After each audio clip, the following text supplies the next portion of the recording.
Joining us now with reaction, best-selling author, radio show host, psychology expert, Dr. Gina Loudon, and Fox News contributor, pastor, Dr. Robert Jeffress. Let me start with this.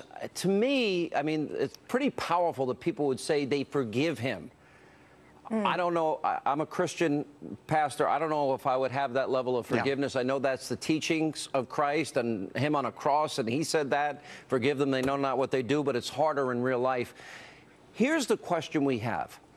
He goes into a Bible study on a Wednesday night. He even said that they were so nice to him, he almost didn't do it, but he knew he was going to kill these people. So we're talking about getting in the minds of an evil madman.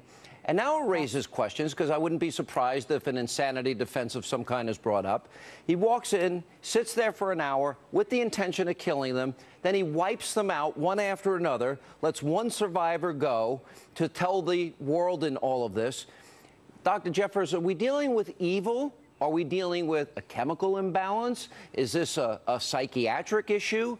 He had indicated both on Facebook and to his friends that he had this intention. He had these evil racist beliefs. What are we dealing with here if we're going to get to the bottom of this?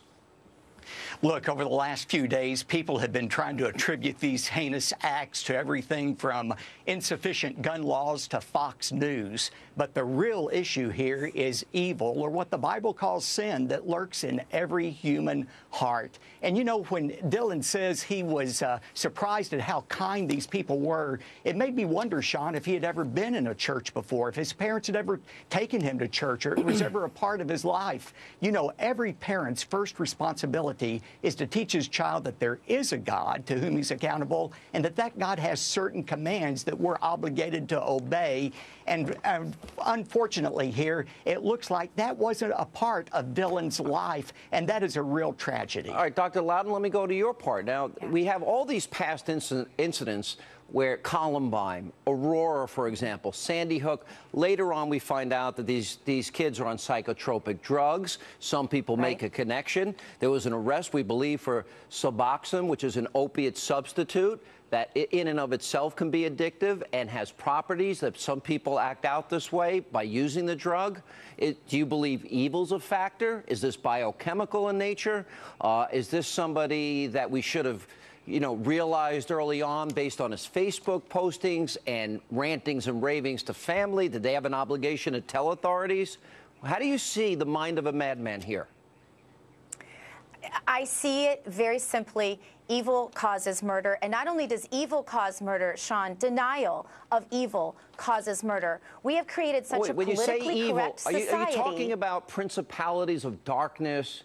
Evil spirits, good and evil. Are you talking? Yeah, absolutely. I not only believe that, Sean, I believe it's the missing link, because you have to remember how many sociopaths function every single day in society, in your business, in my business, in every realm of society, and they don't do this. But isn't every murderer? Because no psychologist can give an answer as to why certain people snap. And this is perfect evidence. A pill's not going to fix it. A counseling session isn't going to fix it. We have got to recognize the difference and the acts of evil in our culture today. And it seems fairly widespread. Dr. Jeffress, he had on his Facebook page, we can go back in the aftermath of this and see all the signs that were missed, but that happens almost every time. He's displaying the apartheid-era flag of South Africa. He has another flag of white-ruled Rhodesia before it became Zimbabwe. We have a roommate saying that he was into segregation. He wanted to start a civil war, which he even said to authorities, apparently. And he said he was going to do something like this. Are we missing the signs and symptoms on social media and elsewhere? We were missing the signs, and I saw a tragic headline in the Washington Post about his life that said, a life that went quietly off track. And look, I don't want to blame the parents. I'm sure they are experiencing tremendous heartache. But every parent has the responsibility to cultivate his child's heart. If we leave our children's heart alone, they tend to become like a garden, overgrown with evil and with sin. And yes, people miss the sign in Dylan's life. And look, I agree with our other guest. Evil is real. You know, Jesus called Satan a murderer. Jesus interacted with Satan. And if Satan and demons aren't real, then Jesus was a paranoid schizophrenic that needed to be institutionalized. And I believe in such a thing called mental illness that leads to some evil, but I believe in many more cases it is evil that leads to mental illness. So it's a matter of and which I comes think first. that is the major explanation Jeffress. for what's happening. The chicken or the egg. Dr. Loudon, why in so many instances do we see that these psychotropic drugs have been used? And in this case, he had the Suboxone connection, which indicates that there might have been opiate addiction of some kind, and that in and of itself is a drug that has negative side effects. I'm not a psychiatrist, Sean, but I have spent 20 years studying psychology, and I can tell you that it is.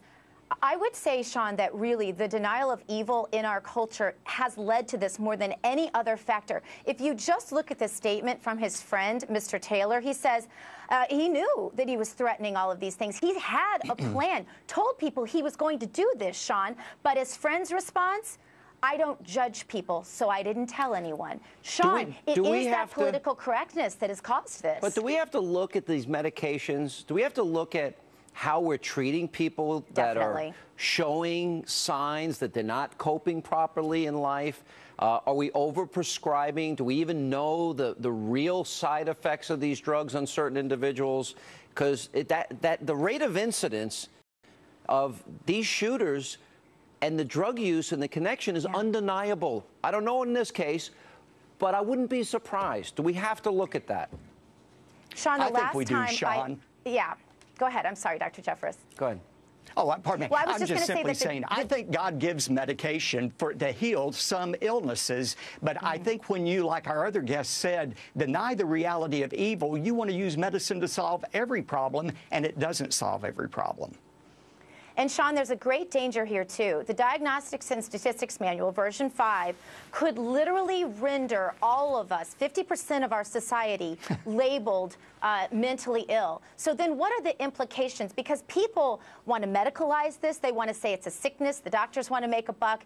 They want to psychologize this. The psychologists and the mental health professionals want to say they can solve it. And they want to politicize this. Let's not forget that Soros has put a lot of money into the politicization of these instances, Sean, when in reality, we don't have the answers. And so since we don't have the answers, why can we not recognize as a culture that the separation of God from our society isn't working and needs to change? All right, guys, we're going to leave it right there. Right.